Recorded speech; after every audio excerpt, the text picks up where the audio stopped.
Welcome back to Just Scrap Radio on BJPenn.com. I'm your host, Cole Shelton, episode 38, head of UFC Vegas 27. We got a good lineup for you. We're first joined by one half of the main event, Rob Font, to preview his fight against Cody Garbrandt. This fight should be amazing. Two really high-level strikers, two guys with a ton of knockout power. This fight, especially with Dillashaw Sandhagen being delayed, maybe they jump the queue and kind of be that backup for Jan Sterling whenever that happens, or even Font, though, he kind of thinks he's going to be behind, and he doesn't really know what's going to happen after this fight just because Sterling still has to heal up, and he has to rematch Jan, and then the winner, Sandhagen Dillashaw, has to be next. So Font, the winner of this fight's kind of in a weird spot, but Font knows this is a big opportunity for him. If he can beat Garbrandt and a former champ, he gets a lot of hype behind his name.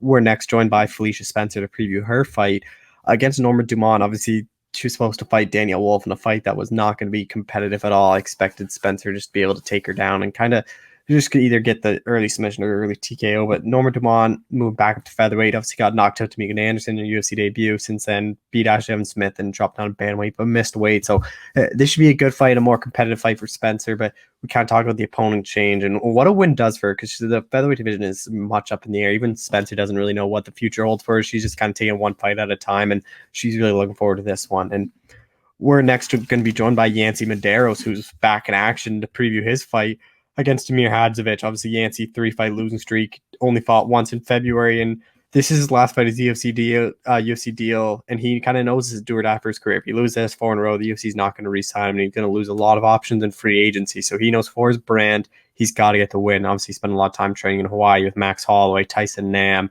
a lot of those Hawaii boys, Maki Pitolo. So he feels like he's prepared, and he can go out there and then stop Damir Hadzovich and kind of get some hype behind his name once again, because he's an all-action fighter and a really exciting fighter. And we close things out talking to Jared Vanderaa about his main card scrap against Justin Taffa. This one shouldn't need the judges at all. Both guys heavy hitters. Taffa 4-2 as a pro, but he with Bandera, he's obviously coming off a disappointing UFC debut loss. Obviously, we saw Taffa what he could do. He got knocked out one out, but he did get knocked out himself against Jordan Castro.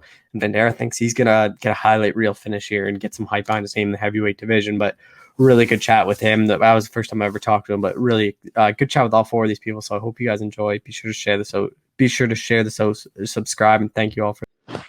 All right, we're joined by UFC bantamweight Rob Font, who's headlining a show finally in the UFC. Rob, how's it going? I'm doing great, man. How you doing? I'm doing well. Obviously, headlining against Cody Garbrandt. I know last time we talked was after one against Moraes. You kind of mentioned Dillashaw, but is Cody about the next best option if you weren't going to get Dillashaw? Hell yeah. Obviously we wanted that fight. We didn't get it. I figured it would be Jose Aldo. But they threw out Cody. I thought he was going down to 25. That's not happening. Another big name, former champ, just as good as TJ. So yeah, I'm excited. First time headlining a show. You've obviously been in Calvin's corner when he's headlined. You've seen how kind of those main events work. But are you how excited are you to finally be the one that you're now the face of the poster? Yeah, no, I'm excited, bro. I like you said, I was fortunate enough to do it a couple times with Calvin, so I know the routine now. I've made the walk. I've seen what the fight week looks like. I've seen what the behind the scenes looks like, and I know what it comes with. And I think going through it a couple times with Calvin definitely helped out. And now it's my turn. I'm excited for sure. Are you surprised Cody took this fight because he had that flyweight title shot waiting? The whole talk was because of the draw they had to run it back, but he was going to be next in line. Now it seems like he's kind of risking that, taking this fight. Yeah, I honestly was not. He wasn't even on my radar. It was definitely a surprise when they called his name. I figured he was going down. I mean, I'm not sure what's going on with the 25. I know obviously they're running it back. I'm not sure what happened with that, with his name, and how he didn't get that. Sorry, how he didn't end up getting that fight. But it's none of my business. I'm fighting May 22nd, main event, so I'm excited. 5 rounds too. Obviously going with the main event. Do you think that's going to benefit you, or do you not even think it's going to hit those championship rounds anyways? I think obviously the plan is not to make it to 5 rounds, but obviously prepared for 5 rounds. But I think it's going to be great for both of us. Honestly, I think unless one of us knock each other out, I think it's going to be a great, exciting fight. You know, we got more time to work, more time to get creative, and you know, more time to put on the show. So yeah, you know, for a 5 round fight, I was scheduled for one on the local scene, but it didn't go all 5. But yeah, this will be my first, I guess, official UFC 5 round fight. How big will it be training with Calvin? Just your kind of training with him, because that guy like doesn't get tired over 5 rounds. Yeah. So like, yeah, I'm constantly in there with Calvin, and you know, he pushes an intense pace. He's a big guy, and you know, he's super slick, and he's always improving. And yeah, I'm not gonna get in there and see anything I haven't seen, especially you know, moving around with a guy like Calvin Cater. What have you made of Cody's recent fights? Obviously, he had the back-to-back knockout losses to TJ. He had that knockout loss with Pedro, which was just kind of a firefight, and then he gets back in the win column with that like highlight reel knockout over Sun Sao. Yeah, you know, you know, that's exactly what you get with Cody. It's either he's knocking you out or he's getting knocked out. And you know, he's a dangerous guy. He looked a lot more patient in the Sansa fight.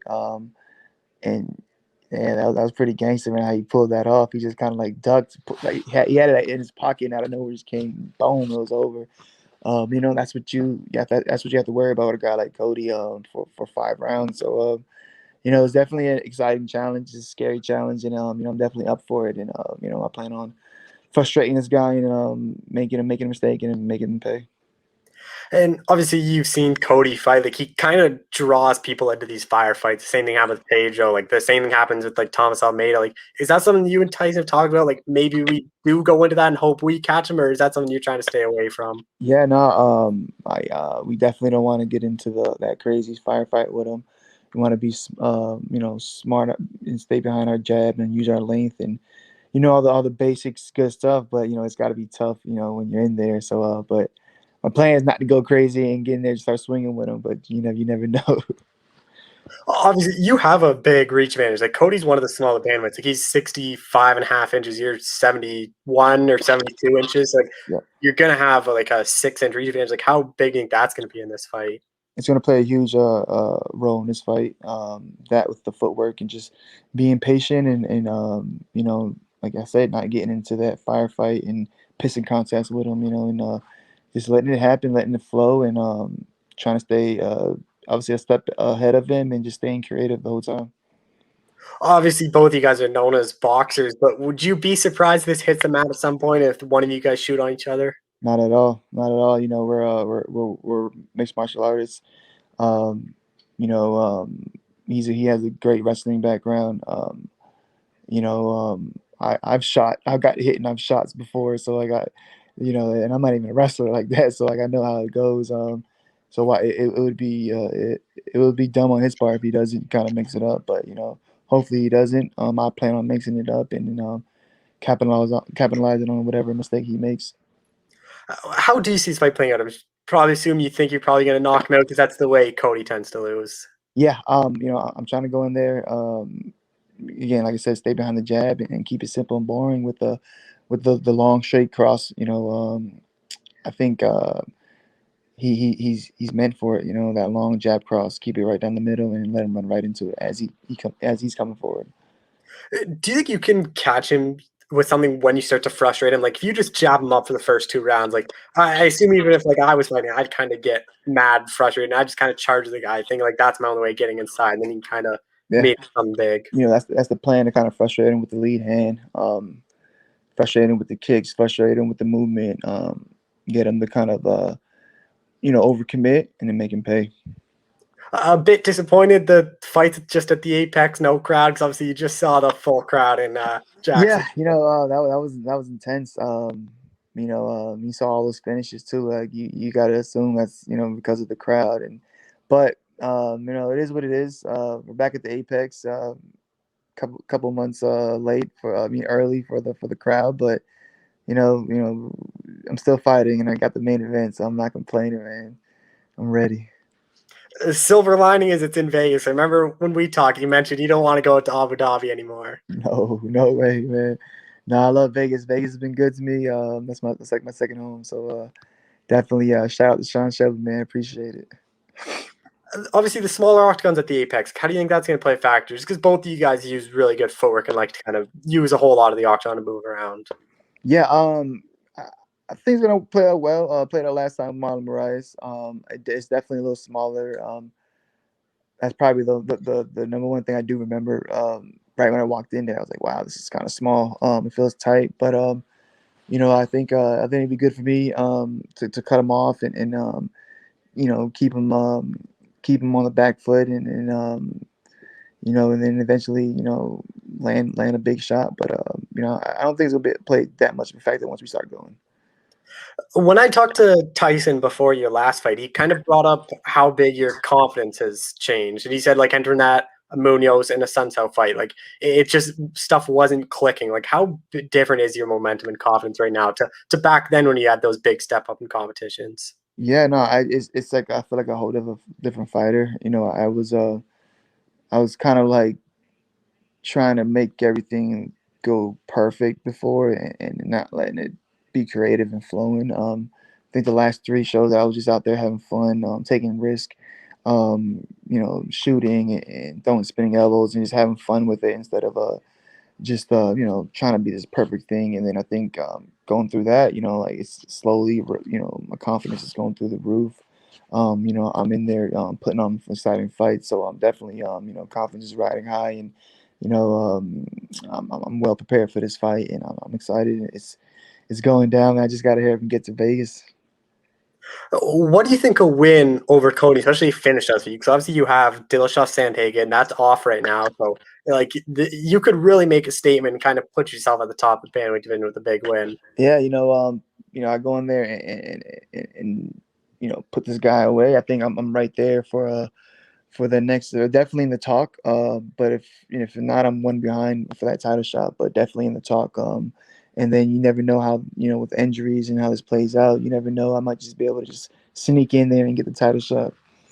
Obviously, Sterling and Yan have to have their rematches. What you kind of make of that first fight? Because there's some people that think, oh yeah, Sterling should have taken the DQ. Then there's other people thinking like the belt shouldn't change hands that way, but they're obviously going to run back anyway. So I don't really have a problem with the belt changing hands. Yeah, I think we all kind of know like how that fight was going. It was technically Jan definitely threw an illegal knee, obviously, and so technically Sterling definitely won the fight. As far as like I definitely saw had him losing the fight. But you never know how he could have he might have pulled something crazy off in the last round. So he's definitely the champ in my eyes. It's kind of like it's kind of messed up how he got it because like, he's gonna have 50-50. You're gonna have some people saying he's the paper champ, fake champ, and then other people are gonna agree with it. In my eyes, he's a champ right now, and I'm excited for that fight as well. They got to run it back, and I plan on challenging the next guy. I'm sorry, plan on being the next guy to challenge for that belt. Do you kind of think the whole point of the UFC was having your fight like 2 weeks after Dillashaw Sandhagen was whoever had the best performance to get the next title shot, or did you always think they were going to be kind of one ahead just because they're ahead of you guys in the rankings? Yeah, I think you could the rankings. I think it was more of like if I just came out there and impressively just destroyed them, maybe. But I think I've always the way they set it up, I felt all right. Well, at least we're one behind. I just got to go out there, win, and then see how the title shot plays out, and then obviously how the Corey Sandhagen and TJ fight plays out. But like I said, it's UFC. Injuries happen, things happen. You never know what could possibly pop up. So plan is to go out there, put Cody away, and get right back in the gym and see what shakes up. Have you kind of looked forward? Because like it seems like bandweight division is kind of in a weird spot right now, just because you have that rematch probably sometimes in the fall. It seems like it's Sterling having his surgery. So then whoever wins that will face like Sandhagen and Dillashaw winner probably December, January. So then you would wait for that next one. Like you'd be looking like not fighting for a year. You kind of already thinking like, man, maybe I might have to get one more fight in. Yeah, definitely. I'm thinking I was either the loser for the champion or just sitting out and waiting, depending on how that long that could be and see how it plays out. Most likely I'll end up fighting again and then eventually get to that belt. But yeah, I'm not. You said obviously the goal is the belt. Trying not to think too much about that. But my main focus right now is getting there and put on a great performance against Cody Garbrandt. What would you think? Like, what do you think of you or Kelvin winning the belt would do, kind of for your team and Tyson? Because your team doesn't get talked enough as one of the top teams just because it's so small. Tyson doesn't get talked about as coach of the year just because he only coaches a few of you guys. Yep. Yeah, it's gonna put us right up there. It's gonna give us that little that spotlight that we need, and I think it'll be just a, how do I say, like a welcome out party, I guess, for the team, and let everybody know that we're legit and we're definitely future champions for sure. Well, obviously, you and Calvin are super close. Do you guys have a little side bet going to who comes champ first? We did actually. We did. We were like, whoever gets the belt first. We're taking Tyson to get some hair plugs, but we're gonna hook it up. We're gonna hook him up, but it was unfortunate how Calvin lost that last fight, but give him one or two more, he'll be right back in that mix with me. Is golf on the sidelines for right now? Or are you still golfing ahead of the fight? No, I'm trying to figure out.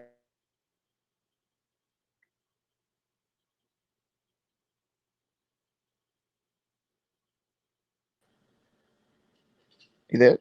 Yeah, I got you. Perfect, my bad. No, actually, I'm trying to see if I can get something in either Sunday or Friday morning, but trying to figure it out. I haven't got out there yet. Been running around with the obviously training, but the UFC had sent down a film crew to come down here, so we've been running around and shooting all day. But definitely trying to get out there. I was trying to shoot on the golf course, but it didn't work out. Who's better, you or Calvin?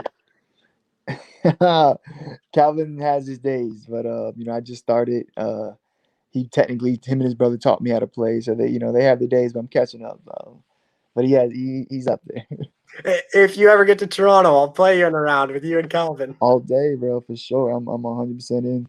All right, well, Rob, thanks for the time. I appreciate it. I appreciate it, man. Thank you.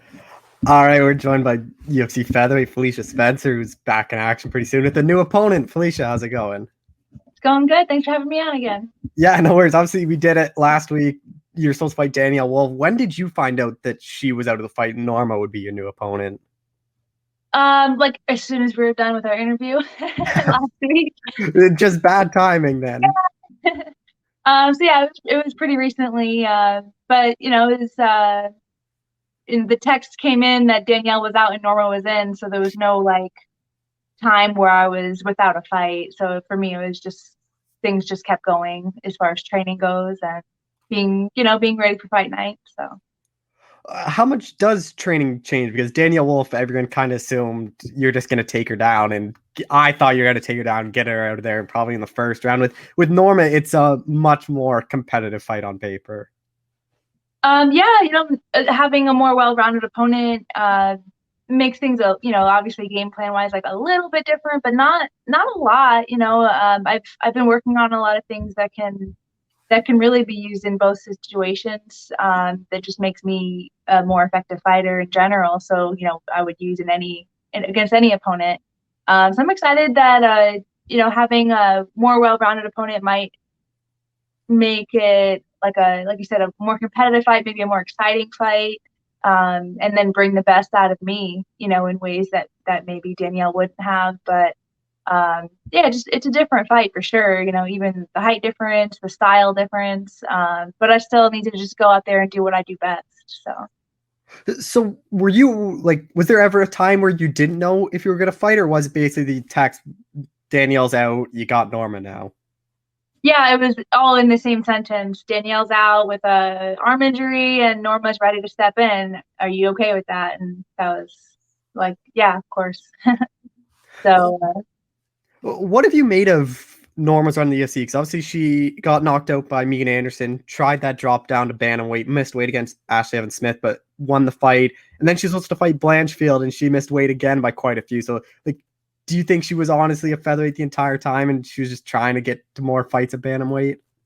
Yeah, I think it kind of shows it was, a struggle to get even close to bantamweight, and I think she should just stay as a featherweight, but that's not, my place to say either. So I don't really get why why people would want to push for going lighter when it's not working out, especially, so but her performances have been good. Even in her Megan fight, she didn't have a lot of time to show what she's capable of, and she was probably drained in the bantamweight fight that she had. She came out on top. She didn't get a finish or anything spectacular, but it doesn't really always need to be an amazing show. Winning is really what matters, and she got it done against an experienced opponent who I've always had respect for, as far as competitive ability. So yeah, I'm excited that she's gonna fight me at featherweight, and hopefully she'll stay around, and hopefully there'll be some other featherweights that come along the way for us.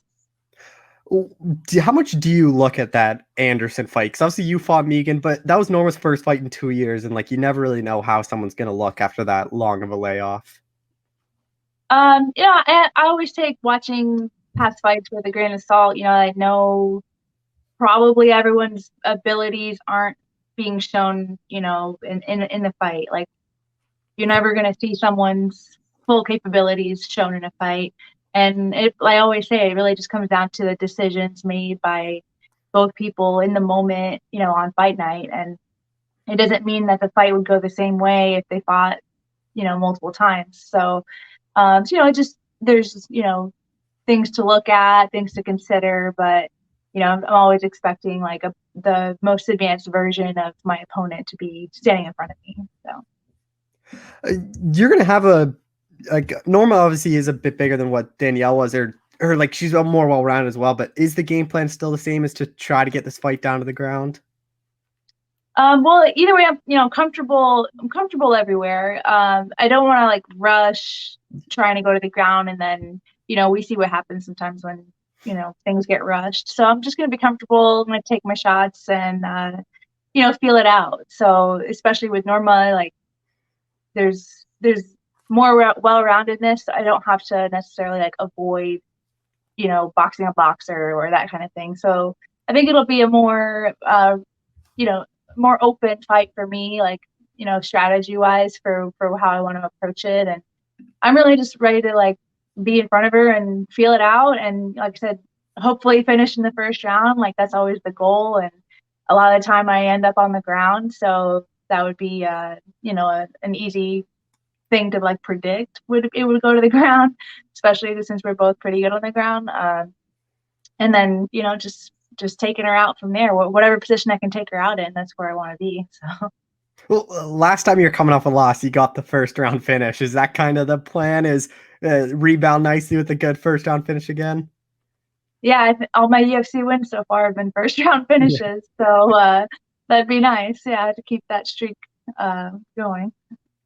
Obviously, your last fight, 5 rounds with Amanda Nunes. Not many people even get past the first or second round with Nunes. So how much do you learn from that fight? Obviously, it didn't go your way, but just being able to share 25 minutes with her.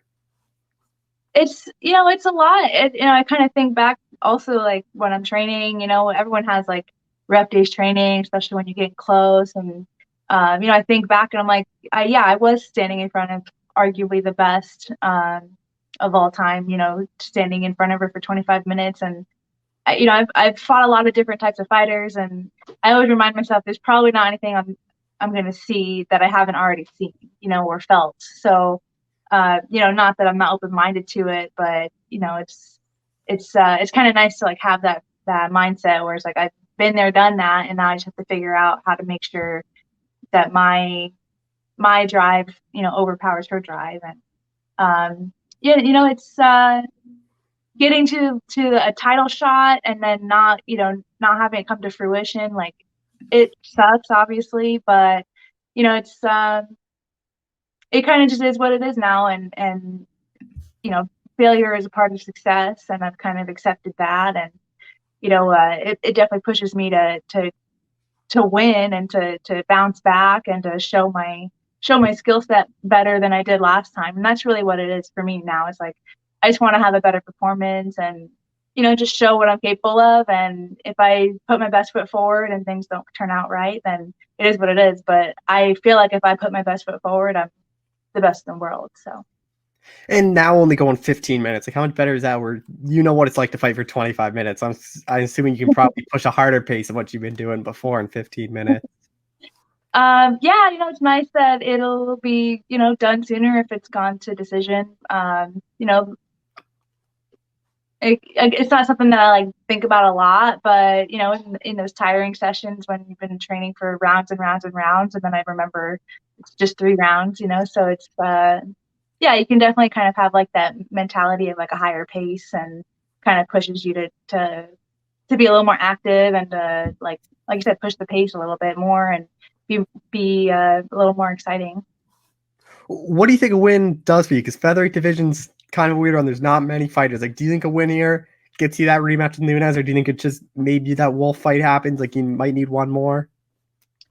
I would think I need one more. Yeah, I wouldn't feel like I had earned a title shot beating Norma Dumont, or Danielle if it was Danielle. Like, just having one fight away.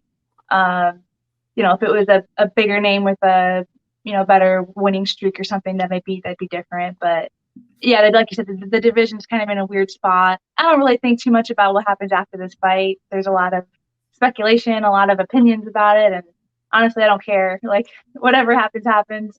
All I'm really thinking about is my performance in this fight, and then I'll deal with whatever happens when it comes.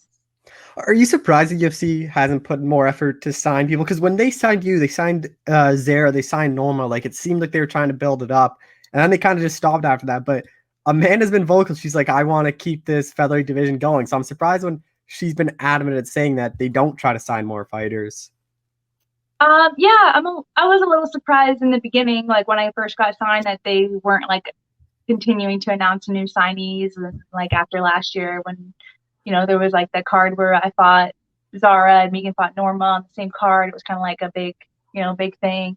But at this point, I'm not like super surprised. I'm not sure what their game plan is. So I would imagine they should sign a few more people to, even if their goal is, as I hear rumors, just for Amanda to defend her title until she's done, and then it's done.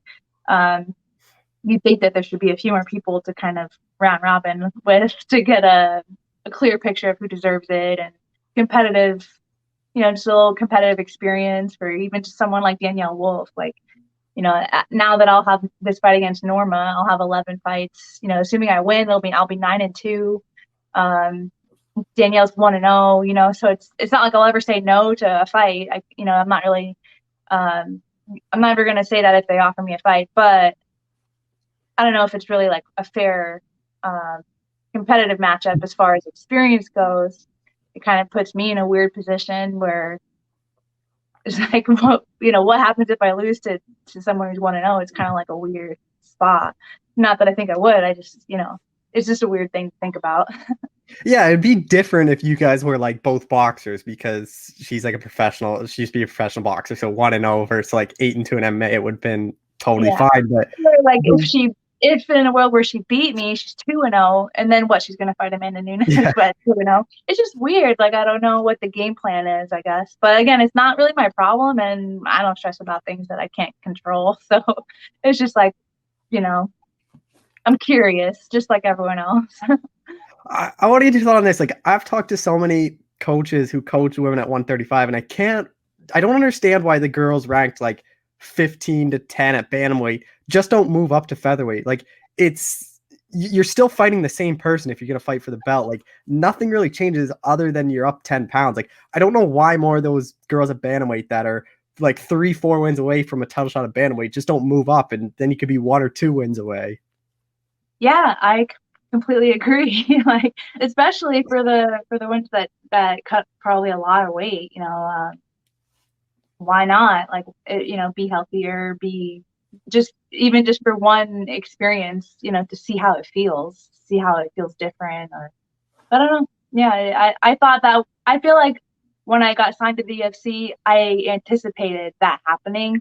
People being like, oh, I'll fight Felicia, like, thinking, oh, easy way to the top type of thing. But then it didn't happen, and then maybe no one wanted to be the first to do it, and then just never happened. I don't know.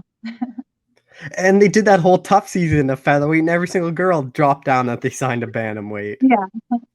Yeah.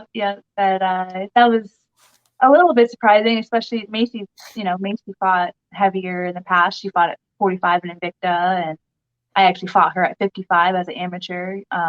So it's, but it is what it is. Everyone makes the decisions that they think are best for them, and can't hate them for it. So do you. Is it weird to see for you too, seeing what like Bellator's doing with 45? Because they have so many featherweights, and it's like the UFC can't even get like half of those. Yeah, I mean, Bellator definitely has signed a lot, and they're making an effort to like build a division around. I don't know if it's like supposed to be around Cyborg or around Julia Budd, who was our longtime champion, and they're definitely they're putting a lot of effort into that division, and maybe it's because the UFC hasn't, or I'm not sure, what the relationship is there, but yeah, good, good for them. I'm happy for them. I'm glad that they have like a secure division to play in, and and PFL has a secure like lightweight division to play in. That's all great. I'm happy for everyone's career path and like their success and their opportunities, and that's one of the reasons why I that's not one of the reasons why I fight at featherweight, is because I'm a featherweight, but I'm really happy to fight at featherweight because I want to provide those opportunities. I want to be like someone that stuck it through and like opened the door for a future division to really develop, and just kind of stand up for the featherweights a little bit. Could you ever make 35, or is that way too much of a cut? At this point, it's not something that I envision. I don't see it happening. Is it physically possible for anything to happen? Yeah, but I think it would be healthy for me? No, at least not anytime soon. So, yeah, I told the UFC like, you'll be the first to know if I think I can make 35, in a healthy way. But yeah, not at this point in time. Just last thing, like obviously when someone gets a win, they kind of know the time for when they want to fight again. Like they have a call out in mind. But for you, like what's kind of after this fight? Like you don't know the state of the division. You don't know when you're gonna fight again because you don't really know who's there and when they might be available. Yeah, again, like I have no plan for after this fight. I have zero thoughts, and like I have like some ideas of this or that, but honestly, like I just have to let this fight happen, and then I'll enjoy a little break, hopefully, and we'll see what happens. I'll look at the playing field and see what my options are, and we'll go from there. I've been telling people like I don't have a 5-year plan. I don't even have a 5-week plan. Like I have no idea what's coming in 5 weeks. So my life could be totally different, So, but that's okay. Like I know I'll make the decisions that are right for me when the time comes. So that's all I can do. At least you're in the nice weather of Florida, so you can just spend some time out there. Yeah, it's definitely a good place to be right now. Yeah, better than Canada, that's for sure. Yeah, definitely some heat to enjoy. Yeah, all right, Felicia, thanks so much for the time again. I appreciate it. No problem. Thank you too. Have a good week. All right, we're joined by UFC lightweight Yancey Medeiros, who's back in action here pretty soon. Yancey, how's it going, man? No complaints, bro. Like I always say, woke up on an island. Yeah. Yeah. Before we get into your fight, I just want to, what's his last year kind of been like for you? Because you only had that one fight in 2020. That was obviously before everything kind of shut down. So what have you really been up to? What's this past year been like for you? Learned a lot of gratitude, bro. I learned a lot of gratitude. There was a lot of discomfort, a lot of adjustments and changes that, like naturally I wasn't just used to. So I can't complain, but no, people have had worse. But yeah, everyone has a sad story, bro. And it definitely was a lot of adjustments and a lot of, like I said, a lot trying to find that gratitude, bro. I think last year in general put a lot of people in a dark place, Yeah, like just where an area of discomfort where really had to do some soul searching in general. It's like, but I got there at times, and it's just got through my dark areas. And hey, bro, learn to love yourself. You learn to love yourself in the dark. When light comes, you're very appreciative. So obviously my next thing was like, were you looking to fight at all during this time, or like what kind of kept you Yeah, out of there was the octagon? there was some complications and some misunderstanding on my end with just coaching and whatnot. So we had to get that straightened out in about, in the fall area, and then winter came along, and I just been trying to get fights from there, and it never picked up from winter. So first went from February, March, nothing, we couldn't really get anything. April came, May came. April came, and apparently I was wanted to fight Michael Johnson, but that never fell through. So, this guy's name came up, and I was like, yup. I mean, I always just say yeah to whoever they give me. And I was like, yup, give me him. Yup. This is my coaches, the ones that I just like, hey, let's, look at this. So I usually send it to them first and be like, hey, what you guys think? Because I'm always just like whoever. Yeah. So Damir Hadzovich, like, did you really know much about him, or is it just who the UFC offered you?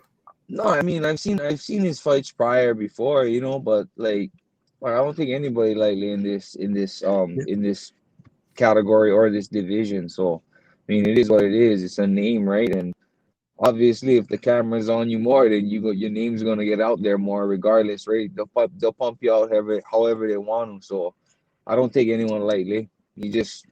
I got that name, and like he got shit. He's good at, and she's gonna find out that I got a lot of shit I'm really good at too.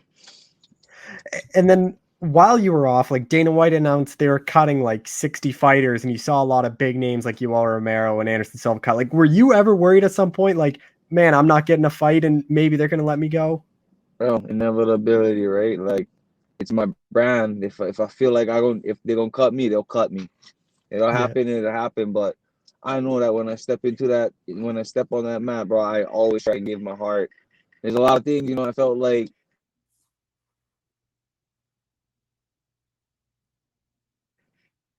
I've been about it. I'm glad that I'm getting this fight so I can show that I'm done waiting on myself, and just I want to get back to the kid, the Yancey that just gets in there and grinds, and like not these slow fights, and I'm done with the wait. The wait is over, bro. That's what it is. It's just nothing. A lot of soul searching in COVID 2020, and I had to get better. Looking at yourself, critiquing myself and what wasn't changing, why I wasn't getting better, whack ass footwork, all this shit, just looking at myself. And like I said, learn to love yourself in a dark place. Like, when you want to get better, it's so much easier, and you see so much things, and it's easier to be wrong, and it's easy to be, or excuse me, it's easy to be correct and be, oh yeah, I do have to work on this. Oh yeah, I wasn't doing that good enough, or there's no complacent, because I'm just I've had worse already. This 2020 just put me in such a way better state of mind on learning how to deal with shitty shit, because bro, shit happens to you. Shit happens. Shit don't happen to you. Everybody had it, bro. You know what I mean? And just how do we get better from it? Because as a race, bro, I feel like we failed, bro, with this virus thing. Like, as people, like, there was so much harmony that should have kept calm, and like it didn't. Like, there was way more chaos than there was harmony, and people actually just trying to understand each other and get together. I realized that. So I was like, shit, I ain't trying to be a part of that, all that chaos. I'm over here trying to make things right. I don't have the finances to live how I want to live, but that doesn't mean I ain't able to live and be happy and be productive and get better. So that the corona showed me that shit, like it showed me like, oh, shit happens. You just gotta buckle up, bro, and take it for a ride and be appreciative of everything you have around you. And time, bro, that's like the biggest thing. Time, like I really understand now how important time is. Like, you giving me your time, I giving you your time. Like, people don't give each other, they don't take time into consideration. And like, all the people that are there for me, that really I needed there for me, like, they was there, bro. They gave me their time. You can give me $20, bro, and I can give you $20 back, but I cannot give you the 20 minutes you gave me. You know what I mean? Yeah. I can give you 20 minutes of my time, but I cannot give you 20 minutes of your time that you gave me, or you went out of your way, or whatever it is to help me with my life and my path and my brand. Like, my coach, one of my jiu-jitsu coaches taught me that, and it really resonated with me when I felt like I didn't have a lot. But I actually did. I do have a lot. I have a shitload of support, and so much people is there for me in 2020. Even though I wasn't as comfortable as I usually am, like, fuck, bro, I'm blessed. Like, and I'm ready to show that May 22nd. This fight against Damir, like, how do you see this fight playing out? Like, he's a guy that got his last fight out, got quickly taken down and tapped out, but he's a game guy. Like, he's in Yeah, always he's game, bro. fun fight. His last fight, I don't take anything short on his skills. I'm just like, oh, got caught. He wasn't expecting to take his back that much. Whatever it was, like, I'm not like, oh, bro, this guy's ground. Like, I'm not thinking like that at all. I ain't taking him lightly, but in the same sense is like, I just felt like I've just been too content with myself and me being I've just been too passive, bro. And I just had too much shit like I thought I was working on it. I really wasn't. Like, I really wasn't working on it, and I just want to show that this fight. He's got everything. He's got all the tributes and all the things I need to show the best me. Just like anybody that put in front of me, like, I know that everybody in the gym sees the best me. I gotta show him the best me. Like, like, that's that. And I haven't been able to do that in these previous fights. And like I said, bro, the wait is over on that part. Obviously, you've probably seen it. Like, MMA, more than any other sport, is like a "what have you done for me lately?" Like, people forget if you don't fight for a while. So are you kind of putting a bit of pressure on yourself to go out there and get a good finish or get a good fight? Well, bro, I mean, bro, that's always the push. Like, I mean, like, before I'm a martial artist, before I'm a nice dude, before I'm all of that, bro, I get paid to entertain you. Everybody that reports and works, and even people that don't fight, and the spectators, they want to see action. I know that. You know what I mean? And I know UFC knows that I believe in that. And I feel like I bring that. Like, I know UFC knows that, and I feel like I do it. If not, then I would have got cut. And then that's what it would have been, right? But I know I'm gonna bring on fight, and if I ain't looking to punch your head off, I'm trying to rip it off. Like, then it's just, I'm always gonna put that atmosphere in there. I train too hard and too well with other guys, and to not give that to not have that in there. Like, bro, I'm not gonna take myself lightly and go in there and be like, just gonna try. Like, like, no, I'm going in there to kill, because I know, or I'm assuming that he's having the same extent in there. He's not going in there, oh, I hope I knock him out, or I hope I get this. No, he's going in there with the intent to bash my face in. And I'm gonna go in there knowing that, and I want to know that, well, you crowd, y'all is crazy. You guys want to see this, but I'm gonna do it anyway. Obviously, you haven't fought in a while, but you're on a 3-fight losing streak. Like, is there any pressure? Like, do you kind of think this might be do or die? Like, you got to win this to keep your job? I definitely feel like it would be kind of like that. I see that's the pattern of how things go, with like fighting and whatnot. And that's what I mean. I gotta do, bro. I gotta implement my brand. I gotta be the Yancey that UFC seen when they wanted me to sign that contract and give me that money. You know what I mean? And I show them the best Yancey. I know that pay rate's gonna go up, and I'll still be a part of this company. But in the end, bro, I'm gonna resonate and represent my brand. I'm always gonna be this guy, but I'm always gonna want to fight and kill or be killed in that cage, bro. And I'm gonna show that every time I step in there. Last 3 years, you've only had 1 fight a year. Is that something you're trying to change this year? Is be a bit more active? Oh, I always, the intention is always more than 1 fight. Shit happens, whatever goes. But this year, yes, I would want. I always say, at least 3, 4 fights. Give me 2. I'm not even trying to be greedy anymore. I'm trying to get 2 fights in this year. Like, just, I'm happy. I'm happy I finally got to settle this fight in and, solidify it. Just got to step on that scale and make sure it'll, nothing else. Everything else from here is smooth sailing, man. I mean, the sword is already made, before I go to war. Now it's just time to polish and sharpen it up so I can swing that bad boy. Just a couple more things. Is one of the big changes you made is you went to Iridium for your management. What kind of caused that change, or why did you decide to go with them? Oh, I mean, I always felt like Jason them was hustlers. Every time I see Jason, great energy, great personality, very very sociable. You can come talk to him, but he's always working. Like, you know what I mean? He's always just grinding and doing things. And I felt like he was gonna help me pretty much worry about everything outside the octagon, and I just have to worry about what's going in the octagon, And so far, it's been that way. There's been a lot of adjustments and all that, but through this, it's all about building a relationship, right? Whatever commitments you have, whether it's UFC or your venues, like I just wanted to build a new relationship and see if this would be able to, if I would be able to prosper through this choice I made. And I feel like the vibes and the energy and how things are going is going well. So, riding the wave, bro. No complaints.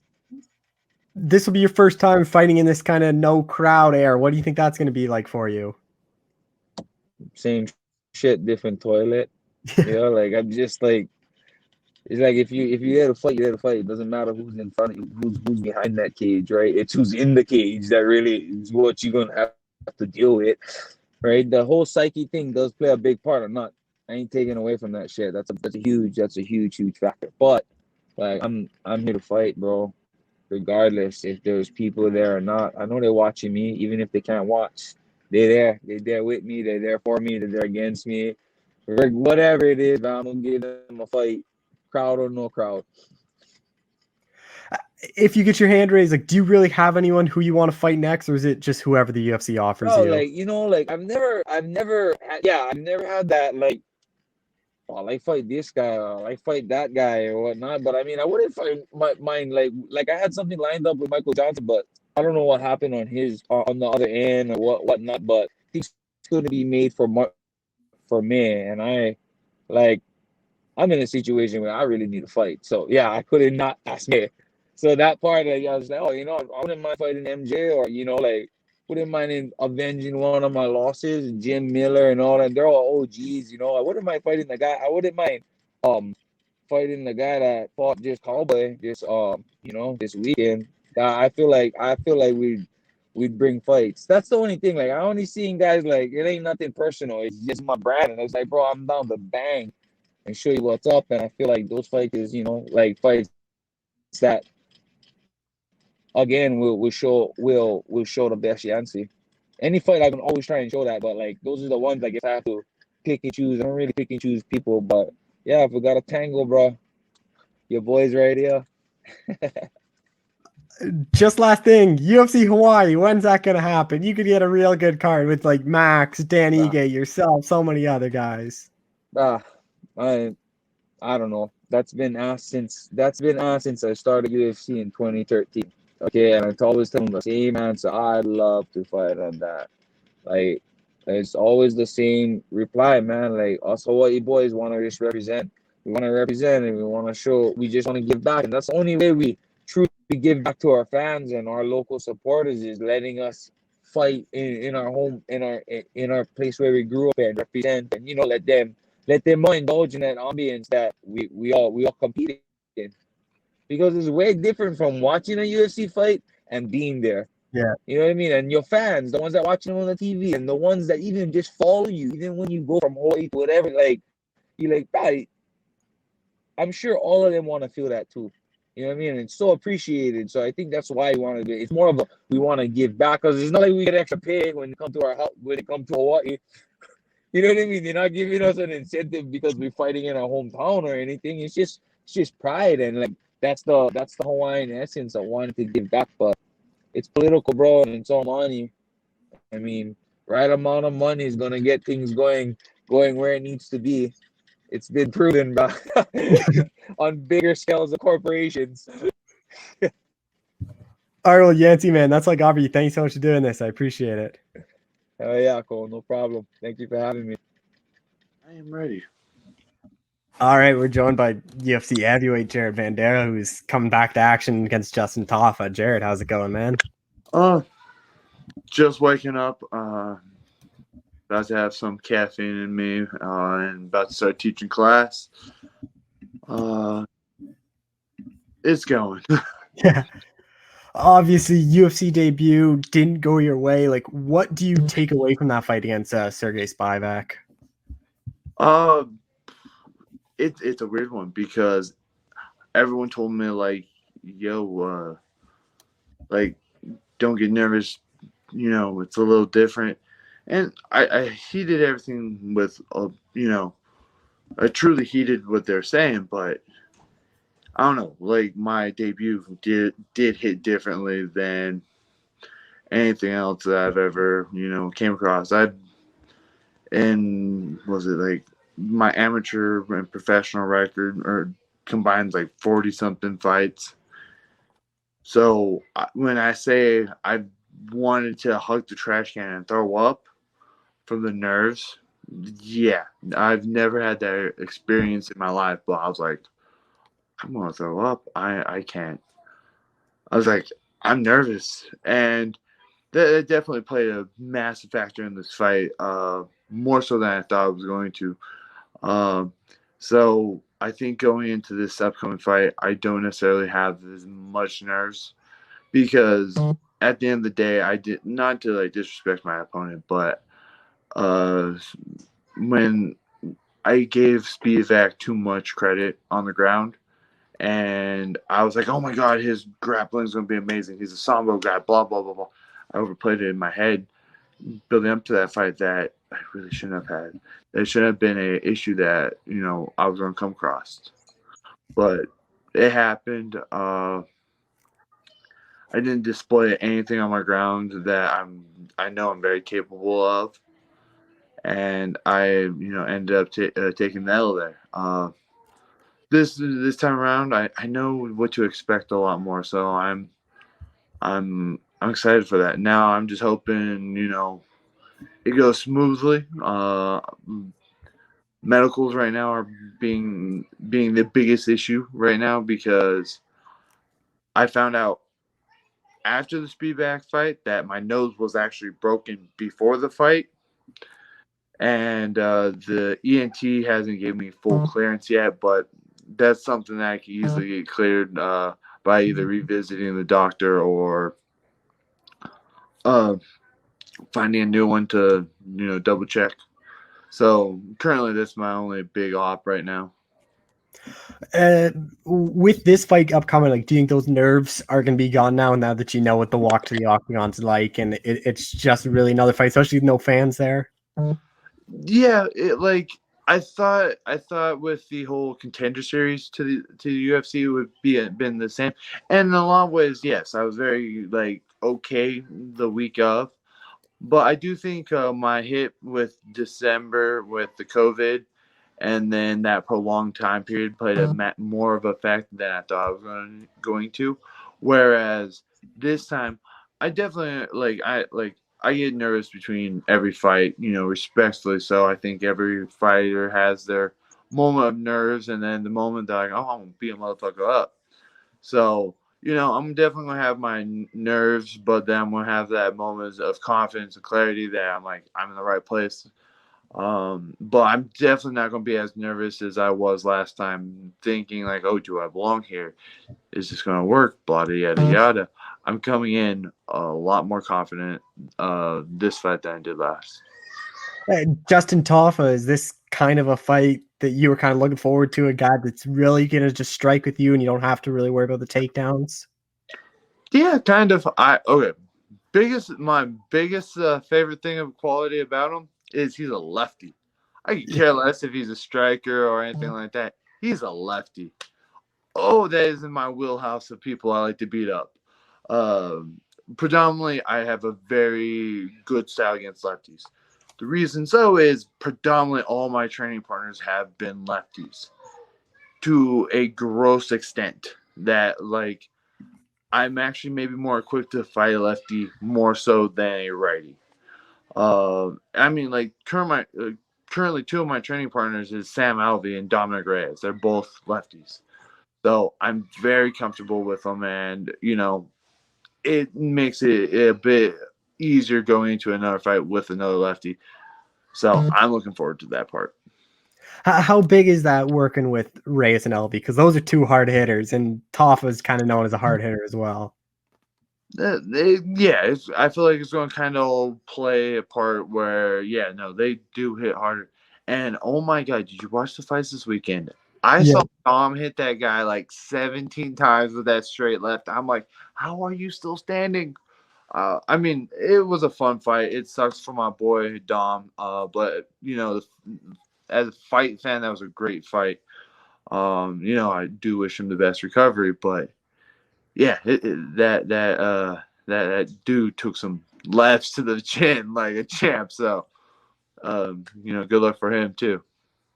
How much work did you get with Dom? Because obviously he's going to be out of the gym for a while. Was it just up until his fight, and then now you're starting to work with Sam again? I do work with Sam and Dom. I worked up with Dom to like until last week. Obviously, when you fight week, you kind of don't beat up the person fighting, and then usually I always have the assumption of 2 to 3 weeks out just for like recovery, health, and mental health, and then I was expecting when he was done. By the time he got back in the gym, I was leaving for my fight, so I knew I wouldn't be crossing paths with him until afterwards. So, has he like poked his head in the gym just to say anything, or is he just kind of sitting at home healing up? yeah, I think he's been home at healing up. He's hit up he's hit up our coach Joe Stevenson. So I know he's all right through him, and I think he made a post the other day. So. How like frustrating is that, especially as a teammate, seeing kind of what Ray's happened? Like he's a guy that a lot of people thought he beat John Jones, should have become the champion, should have beat the first guy to really beat John Jones, and now he's had 2 setbacks. Now all of a sudden he's on that 3-fight skid where 3 fights ago people thought he beat John Jones, was the king of the division. It happens. I mean, how many times do we see it often where you get this one dude that has that high career moment where people are like, oh, like example would be kind of like Cody Garbrandt or maybe even TJ. They both had those high moments where they're like for both of them, they both became champions, and then they both stumbled pretty bad. Like Cody Garbrandt took 2 L's, 2 or 3 L's, 2 of them to TJ himself. But I think Dominic has that championship spirit in him that he's going to just bounce back. And in all fairness, like I said, Dom came to fight in his last fight. He wasn't, yeah, there's a few things that I wish he did better, or I personally don't think he should have jumped in guard for the guillotine. But you know what? I wasn't in the fight there, so that call was a quick split decision where he thought he had it. And I mean, as a fan of fighting, that was a great fight. So I can't really knock the guy for hey, you saw an opportunity, you did your best to try to take it, and just didn't work out for you. Onto your fight, how do you see this one playing it with Tafa? Because it seems like one where it's going to be an entertaining fight for however long it lasts. I'm thinking 3rd round spinning heel kick to the dome. Yeah. Yeah. I don't know. I feel like that's happening. Oh, with Toff, obviously he's 1-2 in the UFC. He got quick knocked out by Castro, and then he came back, knocked out Adams. Then a close fight last time out. Like, what have you kind of made of his UFC run so far?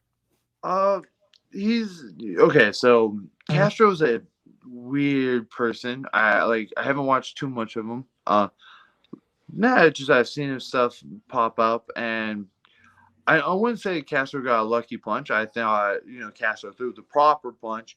He did everything he needed to do, and it helped that Tafa was like, hey, I'm running into this. And again, I think maybe that fight was more of his nerves because he, UFC debut. Now, Juan Adams, I think he might have had a easier fight there because Juan at one point seemed like he could be a force to be reckoned with. I was actually looking forward to him, just being a surging star. And he kind of just, not to be disrespectful to him. I was a fan of him. I'm like, oh, this dude looks like he could be someone. And they just, him and Jeff Hughes have had weird runs. And then, Tafa coming up short with Carlos Felipe. That was an epic fight, though. That L, I don't think hurt him in the slightest. Sometimes you take an L and you're like, hey, nah. but that was a close split decision, and it was an all-out war. Respectfully, I basically, in a sense, would go, he's 1 win, 1 loss, and 1 draw as a viewpoint of, a fan or something, not necessarily as a UFC roster. I don't necessarily think he's, terrible or anything like that. I think he's going to be there for a while. Well, what do you think a win over Justin, especially if you get that finish, puts you in this division? Not. Oh, it puts me in the division. It shows that I belong there, and I will then go with someone next. My focus is on making sure I beat him. Where it puts me in the division, I really don't know. I know I have a setback because of Speedback. He has a setback because of Carlos Felipe. So we both need a step forward in the division. And a win for either of us is a good step forward. So I think, this isn't like a make it or break it for both of us, but it is a, make it kind of type of thing for us. It takes us that one step closer to, a newer contract, more opportunities and stuff like that. I was looking, you have a 6-inch reach advantage in this fight. Like, how important do you think that's going to be, where you can honestly just stick that jab out and you can kind of hit him with something big when he tries to rush inside? It sounds like a great thing. Like, 6 inches sounds amazing on somebody. But have you seen him? Yeah. I've seen him run into some of those punches. Like, when Castro knocked him out, I'm like, I've seen him take big shots, and Castro threw the kitchen sink at his head. And then if it didn't land, Castro was going to have a bad night out. So I definitely think he's not because, I think Juan Adams has, the same reach as me.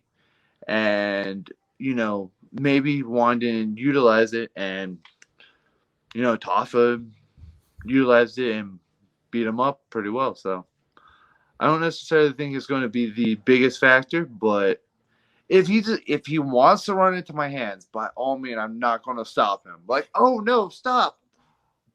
I'm all for that. Would you be surprised if this fight hits the ground at some point, or do you kind of think it might hit there?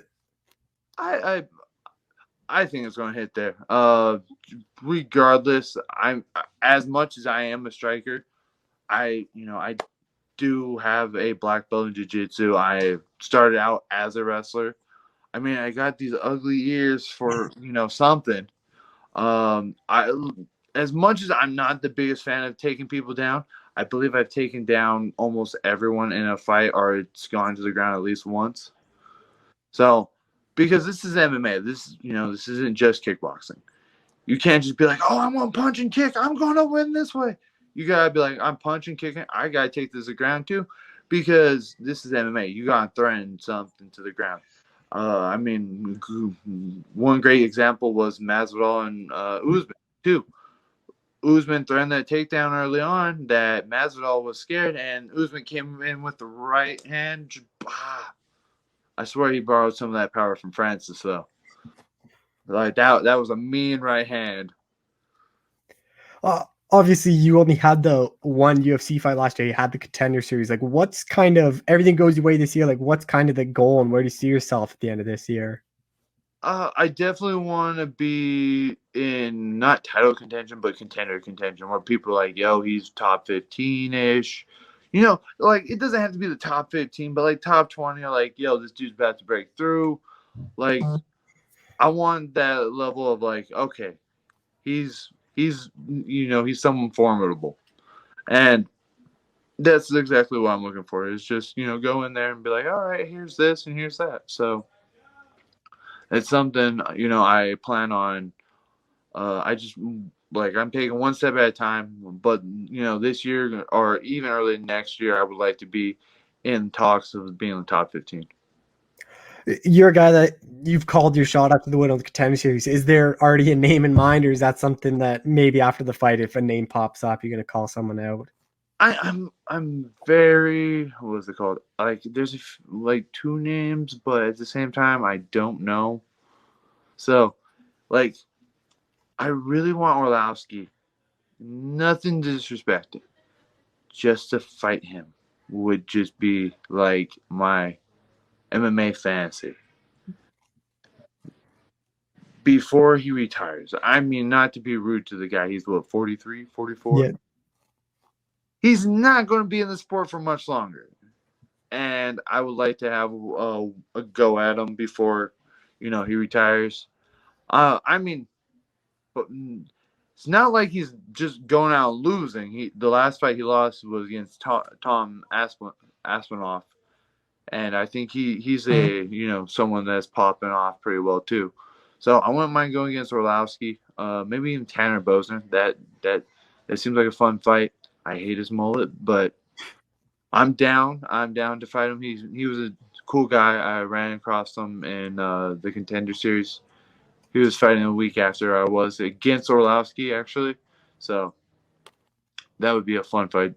Either of those two gentlemen would be, I think, a fun technical fight. Just last thing, like kind of every fighter dreams of getting that first UFC win. Like what would that kind of mean to you when you get that first UFC win? More tattoos. That's what it's gonna mean. Yeah. I'm finally like, all right. I already told the wifey, I'm like, hey, I've been cool. Like you've been cool dealing with my fight career, and you've been carrying this team a lot financially. It's like I've been able to pick up more because of the Contender Series in the UFC. I'm like, it is time for me to get more tattoos.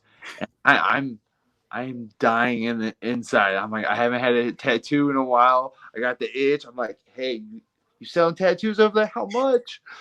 So that for me. And I'm gonna usually keep my tradition going of trying to buy a bougie alcohol beverage.